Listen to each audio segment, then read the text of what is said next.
L'Organisation mondiale de la santé ne se contente pas de préparer une campagne mondiale de vaccination qui permettrait à Big Pharma de s'en mettre plein les poches et à Bill Gates de préparer le puçage intégral de la population mondiale, apportant la touche finale au projet cauchemardesque d'Aldous Huxley dans le meilleur des mondes. En matière de santé, l'OMS s'occupe de bien d'autres choses que de virus et de vaccins, et voilà bien longtemps qu'elle se pique de parler de sexe, ou plus précisément de santé sexuelle. La santé sexuelle, c'est, je cite, l'intégration des aspects somatiques, affectifs, intellectuels et sociaux de l'être sexué, réalisés selon des modalités épanouissantes qui valorisent la personnalité, la communication et l'amour.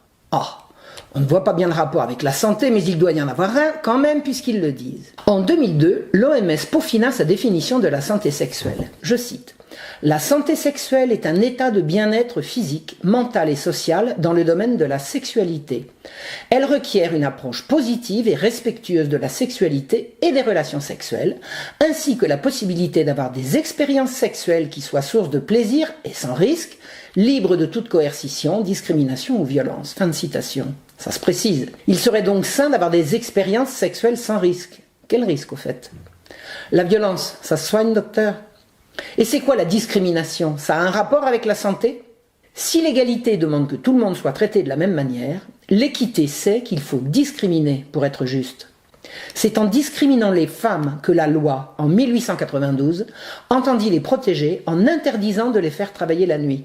Et c'est au nom de l'égalité que ce principe fut aboli et qu'aujourd'hui, n'importe quelle mère isolée peut aller revendiquer de travailler la nuit. Or, depuis l'invention des droits sexuels pour tous, il n'est pas de texte émanant des cinglés qui nous dirigent qui n'exige que nous luttions contre les discriminations. Au nom de l'égalité, bien sûr. Tarte à la crème du progrès que personne ne réclame, mais que nos élites exigent de nous. L'OMS ne peut œuvrer efficacement en faveur de l'égalité des sexes et de l'équité en santé sans examiner sa propre situation à cet égard. L'organisation s'engage en faveur de l'inclusion, de la diversité et de la parité homme-femme, ce dont témoigne la nouvelle équipe de direction du directeur général qui comporte plus de femmes que d'hommes. Il y a donc la parité quand il y a plus de femmes. Cela veut-il dire qu'il faut plusieurs femmes pour faire un homme? Disons-le tout net, l'OMS est à la pointe de la promotion des droits sexuels. La Déclaration des droits sexuels, publiée en 2008 par la plus que contestée Fédération internationale du planning familial, qui planifie la famille par la promotion à tout va de l'avortement pour toutes et vit du trafic de fœtus, a été validée par l'OMS en 2015 lors de la publication d'un document intitulé « Santé sexuelle, droits de l'homme et le droit ». Pour ceux qui ne savent pas encore, voici ce que sont les droits sexuels tels que l'IPPF, nom international du planning familial, les a définis en 2008. C'est le droit de jouir d'une sexualité indépendante de la reproduction et d'une reproduction indépendante de la sexualité. On a bien entendu. Il n'y aura plus aucun rapport entre faire l'amour et faire des enfants. Pourquoi? Parce que le sexe n'est plus le moyen de se reproduire, c'est le moyen de jouir. Toujours est-il que la sexologie allemande d'avant-guerre fit la part belle à l'homosexualité et que de ce point de vue, il est aisé de comprendre que la chose avait peu à voir avec la reproduction de l'espèce. Séparer le sexe de la reproduction et la reproduction du sexe, la chose semblait couler de source pour ces praticiens de la sodomie. Mais revenons aux droits sexuels de l'IPPF. Quand on a compris que le sexe n'est plus relié à la reproduction de l'espèce, reste à comprendre qu'il nous sert à jouir et que jouir est devenu un droit. Un droit, il y a les droits de l'homme et parmi ceux-ci, les droits sexuels. Chacun doit pouvoir contrôler tout ce qui touche à sa sexualité en tenant compte des droits d'autrui et des capacités évolutives de l'enfant. À partir de 10 ans, un enfant peut donc jouir des droits sexuels, mais en tenant compte de ses capacités évolutives. Et ces capacités évolutives sont la seule restriction qu'on trouvera dans tous ces textes à l'attribution de tous les droits sexuels aux petits d'hommes à partir de 10 ans. Ça s'appelle les droits de l'enfant et on annonce bien ici qu'on se passera des parents. Les sociétés doivent créer des environnements au sein desquels l'enfant peut réaliser ses capacités maximales et se voir octroyer plus de respect pour sa capacité à prendre des décisions responsables concernant sa vie. De quel genre de décision parle-t-on ici dans un manifeste pour les droits sexuels, sinon des décisions concernant la sexualité? Les droits sexuels doivent pouvoir s'exercer, je cite, sans intrusion arbitraire ni limitation fondée sur des croyances culturelles ou l'idéologie politique dominante, ou encore sur des notions discriminatoires d'ordre public, de moralité publique, de santé publique ou de sécurité publique. Fin de citation. Voilà donc le programme. Pour faire valoir les droits sexuels des personnes, il faudra mettre de côté l'ordre et la moralité publique qui sont discriminatoires. Interdire une activité sexuelle en fonction de l'âge sera donc discriminatoire, donc interdit. Interdire le sexe aux enfants sera donc discriminatoire, on ne rêve pas. C'est bien ce qui est écrit.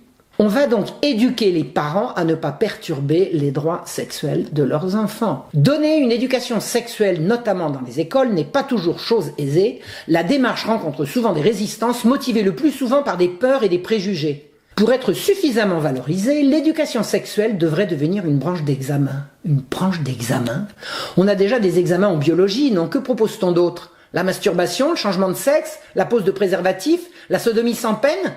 On introduit ici le mensonge de Kinsey qui prétendit « Children are sexual from birth ». Les enfants sont sexuels dès la naissance. C'est une arnaque. L'enfance est justement la période de la vie qui précède la sexualité. L'éducation sexuelle commencera dès la naissance. En quel honneur ? Et en quelle langue ? Kinsey était un pervers sexuel payé par l'Institut Rockefeller pour détruire la morale publique occidentale pour commencer et mondiale ensuite. Kinsey a fait violer des centaines d'enfants par des pédophiles pour observer les réactions des victimes et remplir les pages de son livre d'observations sur leurs prétendus orgasmes. Les objectifs de l'éducation sexuelle sont de favoriser le respect de la diversité sexuelle et des différences entre les sexes, ainsi que la prise de conscience de l'identité sexuelle et des rôles socialement associés au genre. Mais c'est ici l'introduction de l'homosexualité comme norme et de l'idée qu'on peut choisir son sexe, donc on peut en changer. Non mais l'école est-elle là pour apprendre aux jeunes à mener une vie sexuelle agréable ? On ne sait plus lire ni écrire, mais on apprend à jouir.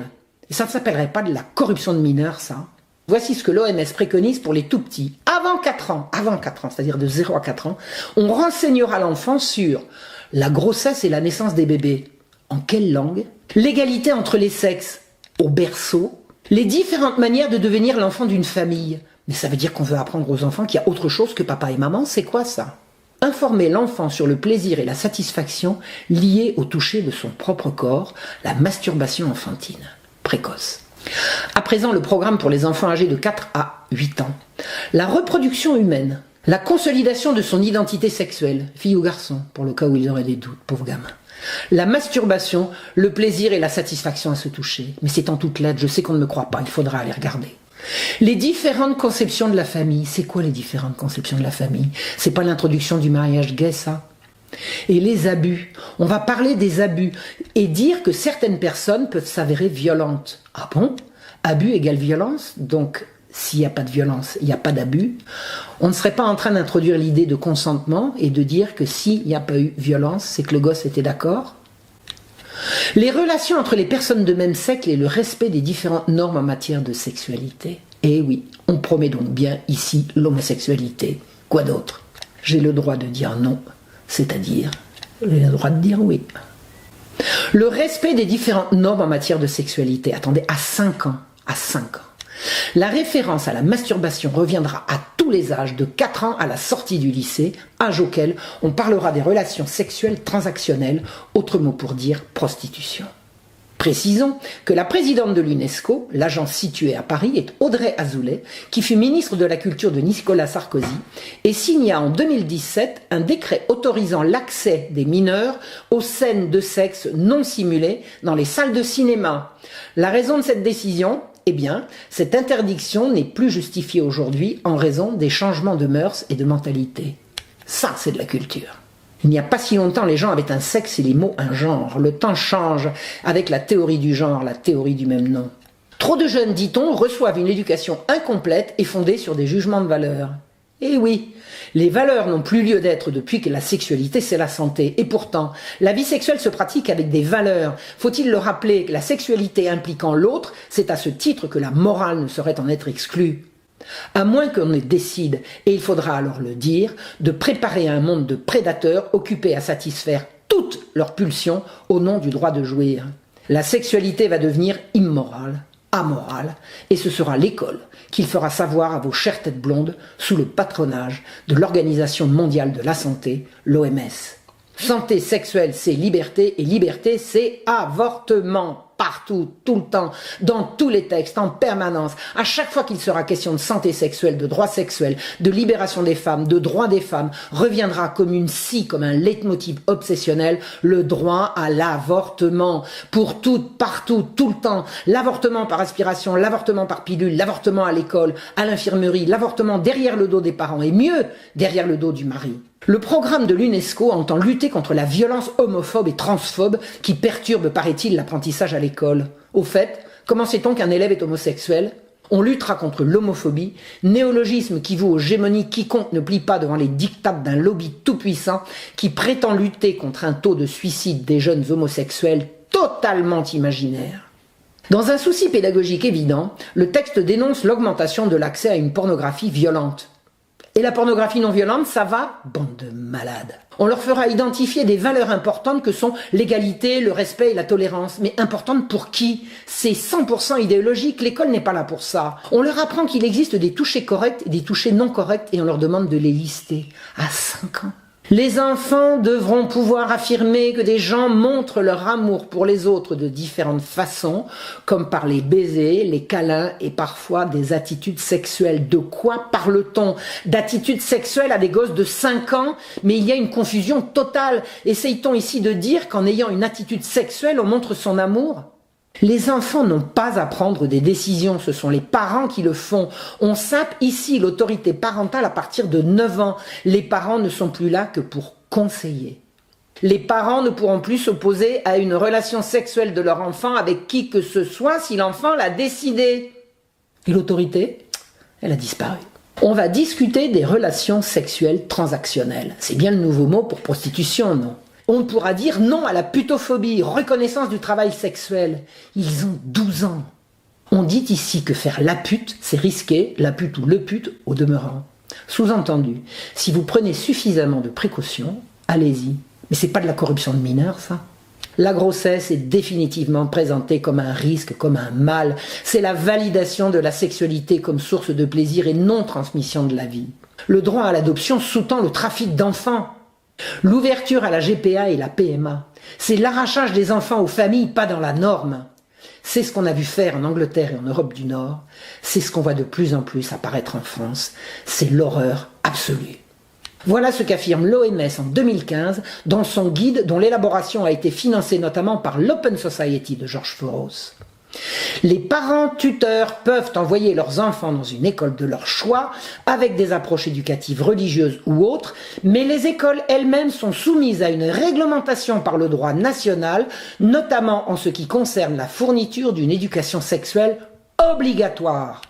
L'OMS est derrière toute une entreprise mondiale de corruption de la jeunesse par le sexe et une culture de mort. L'organisation soutient les droits des clandestins, des prisonniers, des transsexuels qui doivent pouvoir bénéficier non seulement des fonds publics pour des opérations de mutilation irréversibles, mais également de la modification de l'état civil. Rien ne semble devoir être oublié dans cette litanie de négation de la réalité et de total renversement des valeurs.